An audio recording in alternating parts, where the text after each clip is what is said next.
essentially what we're seeing is a disconnect, especially here in California. There is a disconnect between what kind of policymakers and what the narrative is on what our electorate looks like and what is actually happening and what people really want. So the narrative is we are a progressive state. Obviously, we're a Democratic state. We're 46% or 47% Democratic. And that suggests that we're a state that's going to basically approve all kinds of progressive elements. But there's a disconnect there.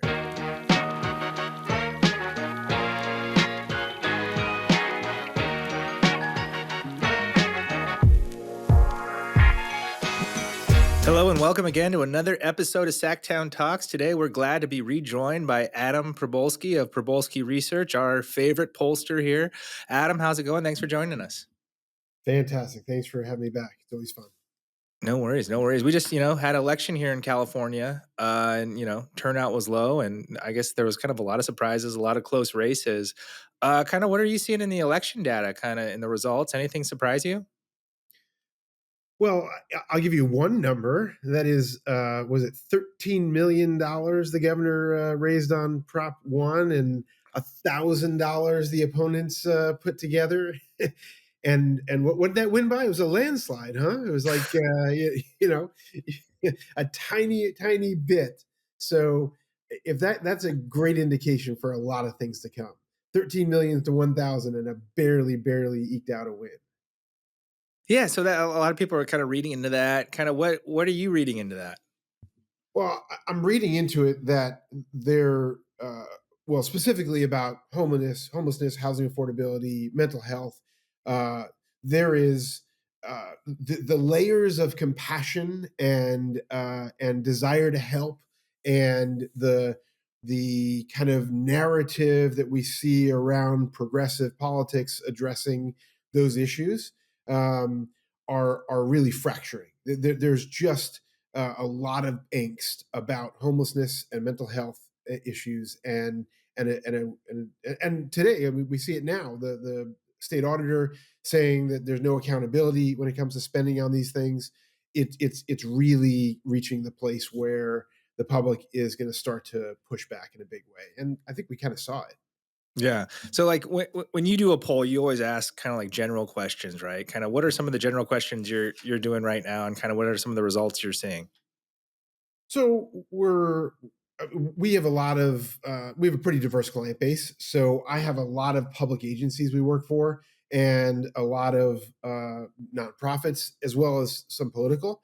So we get to see it from all those different perspectives, and because they all have different agendas. Right. But essentially, what we're seeing is a disconnect, especially here in California. There is a disconnect between what kind of policymakers and what the narrative is on what our electorate looks like and what is actually happening and what people really want. So the narrative is we are a progressive state.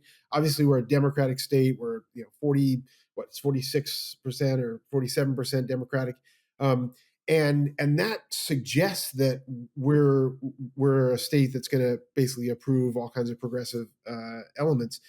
But there's a disconnect there, and I'm not saying we're not a progressive state or not a Democratic state, but there's a disconnect. The public is not on board with the progressive agenda of our legislature and this governor necessarily. They're just not there. So the questions we ask are, do you support taxes to pay for these different services? Do you support more liberalization of land use to allow for more homes to be built in neighborhoods where there's single family, things like that we have agenda coming out of Sacramento, and there's just not the support for that.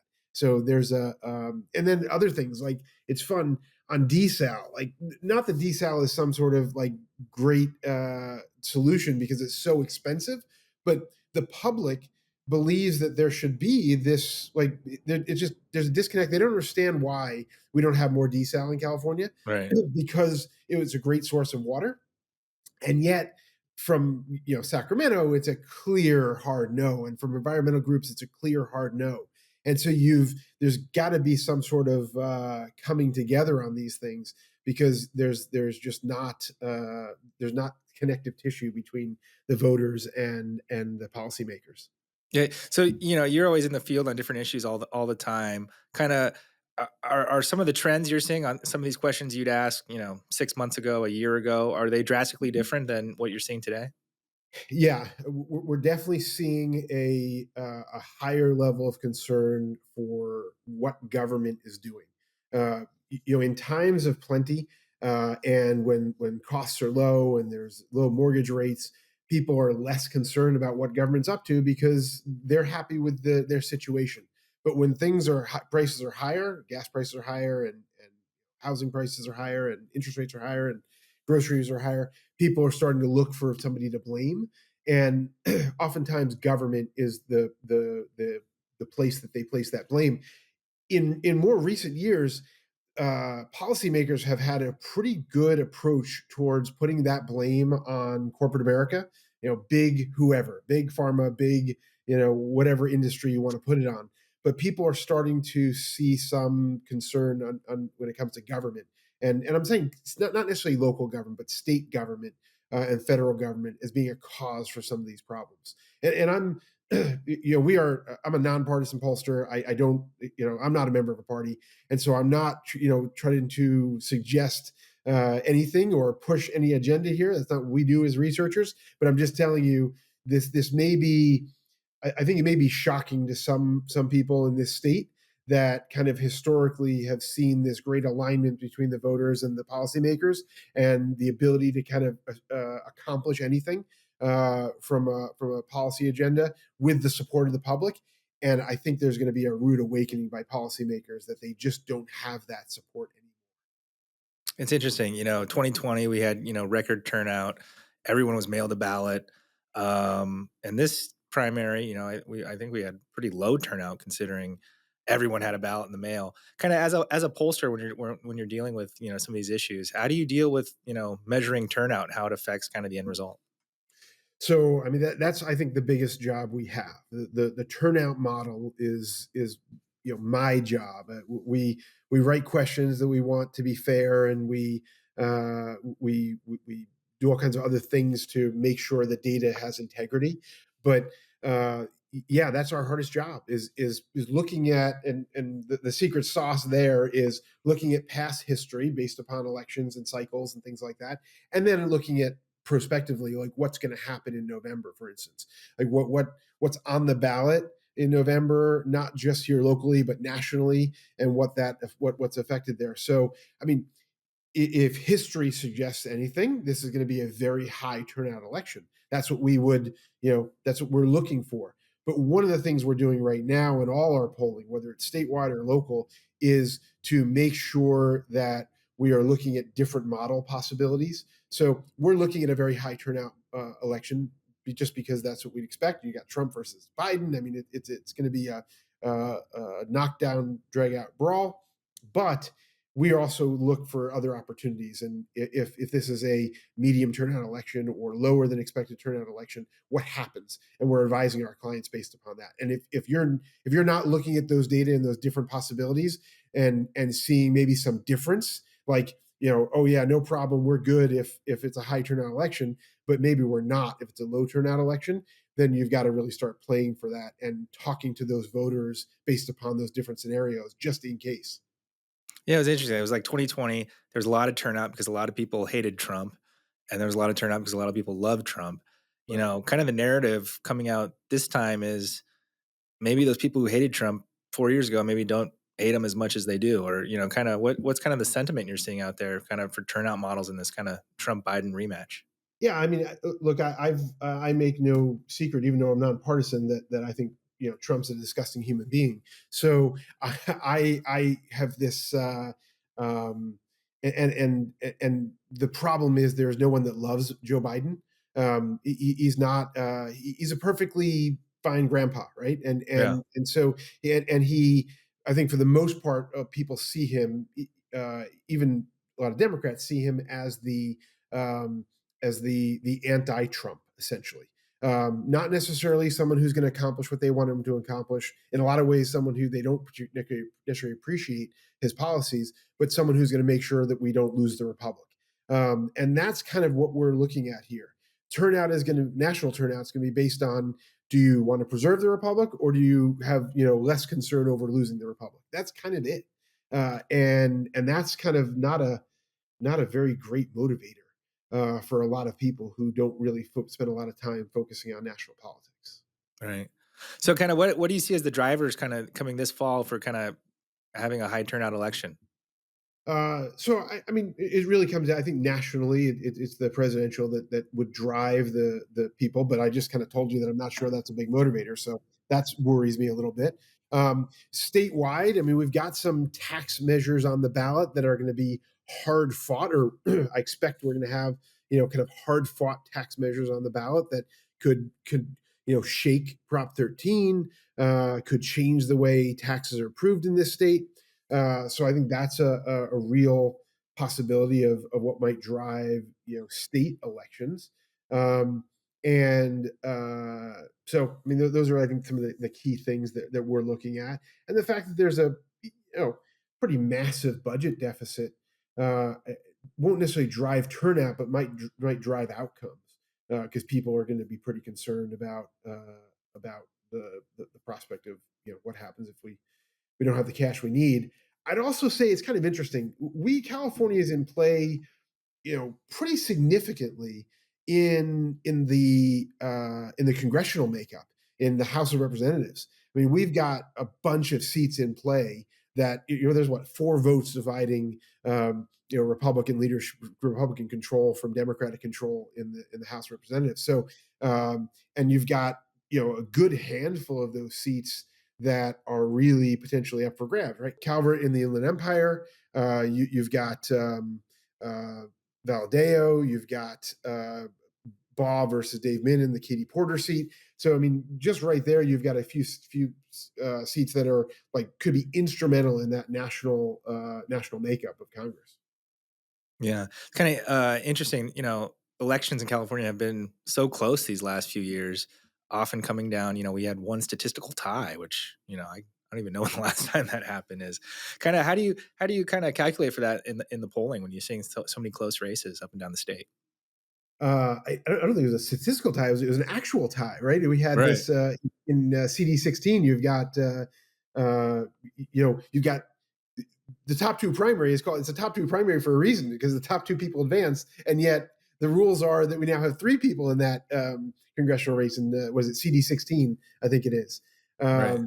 So uh, uh, I think what I explain to people all the time when we see numbers, especially satisfaction numbers with local government, or willingness to conserve water, or whatever it is, and if the numbers are very marginal, like 52%, 58%, and people feel that the client feels like, oh, that's not good enough, we want to be better.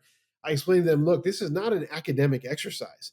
This is an exercise of democracy, and we're Americans, and we don't agree on anything. So if you get 51% agreeing on something, hallelujah, we accomplished the goal. We're advancing the ball in whatever way it is. So I'm not surprised by a divided electorate. I'm not surprised by close margins. We have people listening to different narratives, creating their own narratives. And we have a very disparate media resources out there that people are looking in very different places. So, my truth uh, is not your truth, unfortunately. So, I don't think we should all be surprised by very, very close elections. Seriously. I think it is here to stay. Yeah. Kind of in dealing with clients and kind of in your experience, how do you kind of read primary results and then kind of forecast that forward to the general election? Kind of what work you have to do.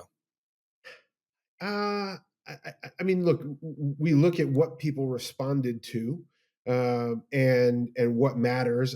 I'll give you one fun example. Well, I don't say fun example, but one that I don't have a client in, but I'm close to it because I live in Irvine, and we've got this Katie Porter congressional seat. It's Baugh versus Min. Min, state senator; Scott Baugh, former leader of the Republicans in the Assembly, and you Dave Min got a DUI, and there's amazing video of the whole experience. That it's video world. So everybody gets to see what happened and all the words he said and how ridiculous it was. Um, and national Democrats spent a good amount of money to try to get rid of him, and put another candidate up against Baugh, and it didn't work. The public didn't care enough about his DUI. It wasn't a meaningful thing to them. The Democratic voters in that district just didn't care. And these are high income, well educated. Um, and I'm not, like I said, not involved enough to know whether it was not believable to them. I mean, you had all that video of it, so or it just didn't matter, and they truly just wanted a known quantity as a legislator versus some unknown quantity, another Democrat in the ballot. So those kinds of things are super interesting to me because you can see that those traditional hit pieces on someone like a DUI, and in the case of him, like a gross DUI where he was very well intoxicated, where it just didn't matter to the voters. So Right. I think we've got to, if you're a political consultant, if you're someone watching this stuff, you can't just assume that silver bullet we've got that we're going to execute, at 6 weeks out is just going to do the job and we're going to win. It's not going to work like that. It Right. doesn't work like that anymore. You don't have silver bullets. They don't exist. Well, it's always interesting. I remember a couple years ago when Villagrosa was trying to run and he spent tons of money and couldn't even get in the top two. And I remember talking to one, you know, person, and they're like, they didn't even poll their materials. So kind of how does polling kind of come into hit pieces and things like that? Or, is anybody doing that? Yeah, so I mean, I have to test. It's malpractice if I don't test the hit. So uh, I think though people have uh, some unique expectation about um, what was that movie with the Bill Clinton? It was like about Bill Clinton's first campaign, and there Yeah, was like primary the colors, or you mean the one with the primary raging colors, Cajun? yeah. Yeah. So, I mean, I think people think that's how campaigns are run. That like you're on the ground and you're digging up the dirt and you're feeding it to national media, and there's this like cycle of this perfect cycle of negative information and how you couch it.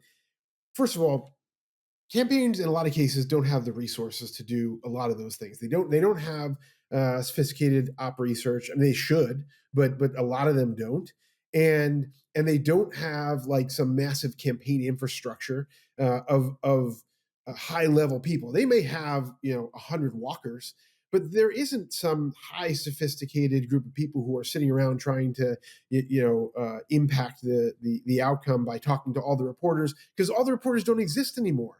And there's not like there isn't like a dozen different reporters you can go to in a legislative race, or and kind of tell your story and then get a front page news article, because you're definitely not getting your legislative race on the front page of the newspaper, first of all, and second of all, what percentage of the people are even reading the newspaper?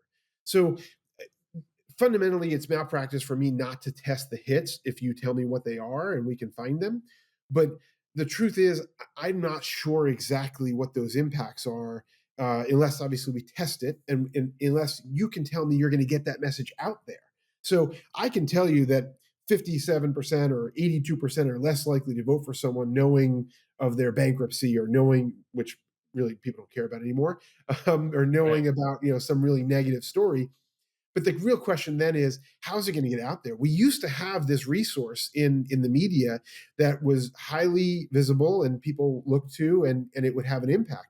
But now, unless you tell me you're going to spend whatever 100,000 on digital and put it in people's mailboxes and make it shareable, right? Unless someone I know sends me the video of that guy doing that thing, it's not going to have the impact you want it to have. So the negative hits that we used to think were so powerful are much more muted. Yeah. We've talked before about kind of how you poll and how it's not, landlines anymore. Seems like I'm just getting bombarded with text polls every day. Kind of what medium are you primarily using to kind of reach the voters and find out what they're thinking? I have to use every medium. I have to be in front of people in every capacity. So we do, by the way, we call mobiles, of course, because that's how almost everybody has a mobile phone. But I do call landlines. There is anywhere between 8 and 20% of the population that in any given jurisdiction, where that is their way of communicating with the world. And if I don't call that landline anymore, then I miss that element of the population. You can imagine who it is. It's an older, Right. whiter, more Republican voter. Um, but so I have to include them, and I have to call mobiles, and I have to text, and I have to email. And in some capacities, I have to go. I have to do direct mail. In some capacities, I have to go. We just did a survey in West Hollywood where it was in-person intercept. There's a different audience, but I was actually communicating with people, talking to them at bus stops and coffee shops, at their place of business. So the Oh, the interesting. yeah, the landscape for us is kind of constantly changing, and if I'm not responsive to that place in that moment in time, then I'm going to miss something. So we essentially go into every project with, okay, how do we reach traditional voters, city of LA? Okay, 97% have a cell phone, 90 plus percent have Wi-Fi and a smartphone. So great, I know that's my audience. That's how I'm going to reach them. I go to Visalia. It may be 20% landline, and I may need to knock on some doors. I come out here I'm in the desert right now. I come out here to Desert Hot Springs, north of the 10 freeway or the unincorporated area. There's a chance, depending on what the project is, I've got people wearing orange vests and telling people not to shoot because there's a lot of shotguns there. Right. So you gotta know your audience and make sure you're matching them. That's funny. I wouldn't even think like in this digital era that you'd be going door to door meeting people in person. That kind of just shows, I guess, what you got to do sometimes. Yeah, and I look, I would love it if all I had to do is use robocalls, right? Right. Or just send a text message. But the pollsters that do that are typically the public pollsters like PPIC or USC might do something like that, where they don't really care if they get the numbers right, like election wise. They just want to get the big impression, or maybe they Right. do care, but they don't have the resources to do a poll the right way.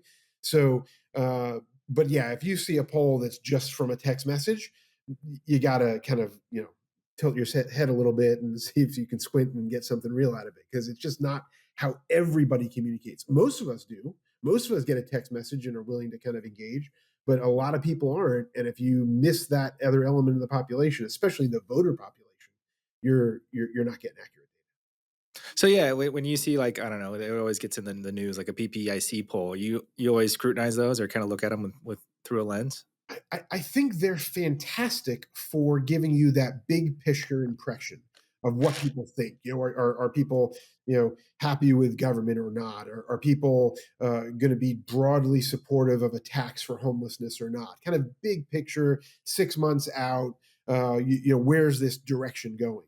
But if you want someone to tell you what's going to happen on election day or how to develop your strategy, I mean, no campaign is making their strategy based on a PPIC poll or an LA Times poll, because there's no way to accurately assess voters the way they do it. A lot of the time, they're doing it through they're talking to all voters, right? They don't even make that leap to the likely voter turnout model. And I'm not assailing them. I think they're great resources, and I think we should, everybody write a check to whatever your favorite nonprofit, that does a poll. I think that's fantastic. But we have a partnership with Spotlight San Jose, and we did that. We did the poll in early on in that CD16 race where uh, you've got a 3-person race now, and so it was early on, and we showed the outcome kind of similar to what it is today, although the numbers changed over about 6 or 8 weeks.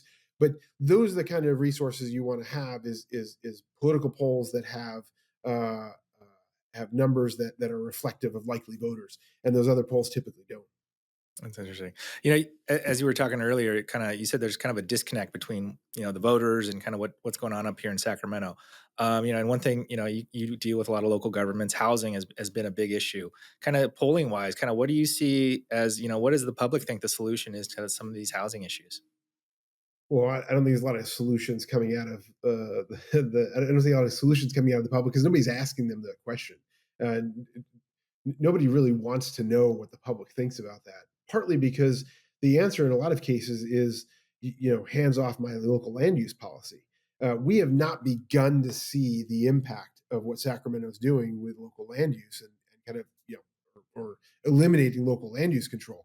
We have not begun to see what that happens. So, I mean, and part of the reason is Sacramento doesn't really care because it's going to be isolated places where OMG, some tower just went up in my first, or 40 new units just went up on a lot that I thought was going to be for a single family home. So and it's going to start to aggravate people pretty significantly, but it's going to be isolated places. And that's part of the agenda, right? Like spread the pain essentially is what I think Sacramento is trying to do.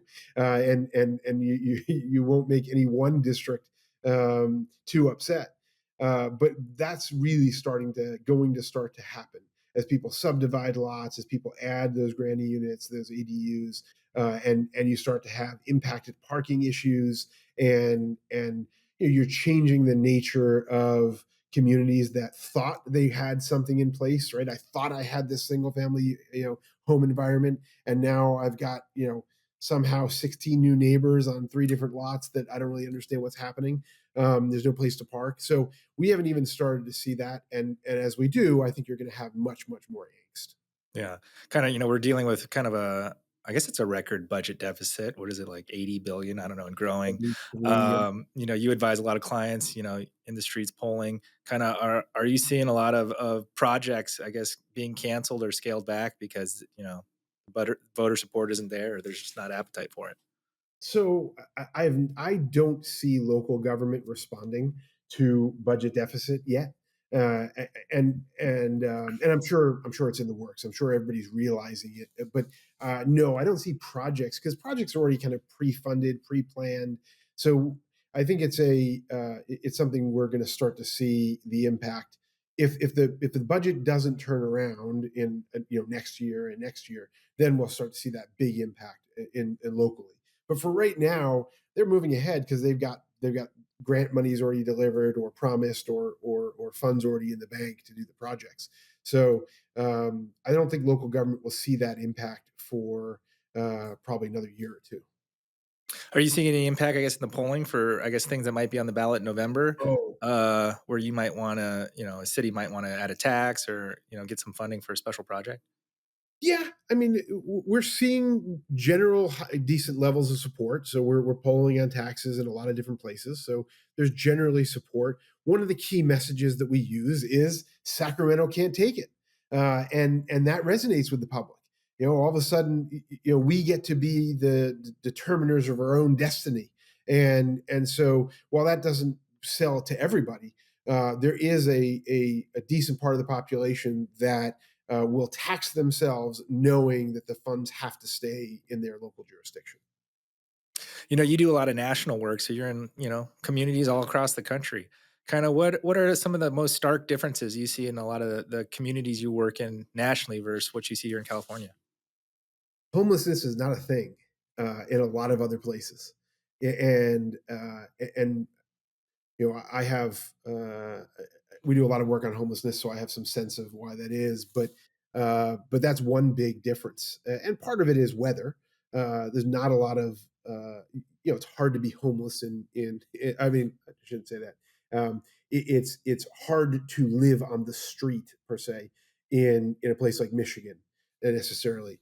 Much easier from a climate perspective, to here in California. I mean, obviously, there's homelessness. There's people who are unhoused, let's call them, in other places, but typically not as visible as we have here in a lot of places in California. So that's one big difference. Um, and and then the concern over climate change, environment, industry, warehouse logistics, things like that we see so heightened here. That's driven by a social justice movement, by an environmental justice movement here in California. That's really permeated to the local level. That doesn't exist in the same way in other parts of the country, Michigan, Florida, Utah, Colorado. It's not to say that they don't have like a lot of those same issues. They're not facing those things, but the power of the environmental justice movement here in California is dramatic. I mean, I would give them the Power Award of the year or of the decade. Versus in other places, they're a part of the decision making process, but not the power they have here in California. Yeah, so when you're entering like a new community, how do you get a kind of a flavor of what's it going to be like there? Because they're very disparate, right? Totally. Yeah. So we love doing the deep dive. So for those who are listening who have seen more council meetings than they've been on or read more staff reports than they can imagine, we do that every single day. So we're reading staff reports sometimes as old as a couple of years ago. We're watching council meetings to get a sense of what the public is saying. We do deep dives into next door comments and Facebook groups Next and door. all those. Yeah, all those places that you Yeah. don't want to go, that you thought you might have graduated out of, when you from the days of when you were in running a little campaign or something like that, and you kind of Right. graduated to the big leagues. We still have to do that sort of thing and get that pulse and get the commentary and the flavor and the conversation happening, so we can actually poll it on a grander level.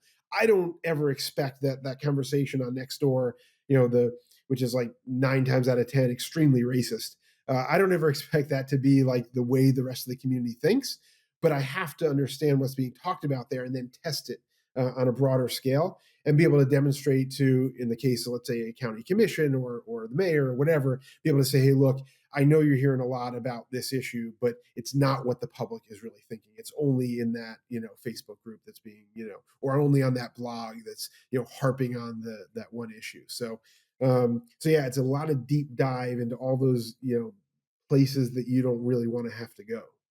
Yeah, it's amazing. And I guess California is kind of like a perfect grounds of kind of this kind of disparate stuff, because you can go to a small town in the Central Valley and then Yeah, talk to someone in Ventura, and you're going to have 180-degree view on something.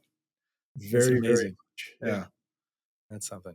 Well, awesome, Adam. Thanks so much for the time and kind of going over the results with us and talking trends. If our listeners kind of want to reach out to you and kind of follow some of the stuff you're doing, where can they reach you at? I'm very reachable. Probolskyresearch.com, LinkedIn, call me, text me, email me. I love talking shop and policy, and happy to chat with anyone anytime. Definitely. I can verify for that. So awesome. Well, thank you so much for Adam for joining us, and good luck for the next few months working to November. You too, Jared. Thanks a All lot. right. Bye.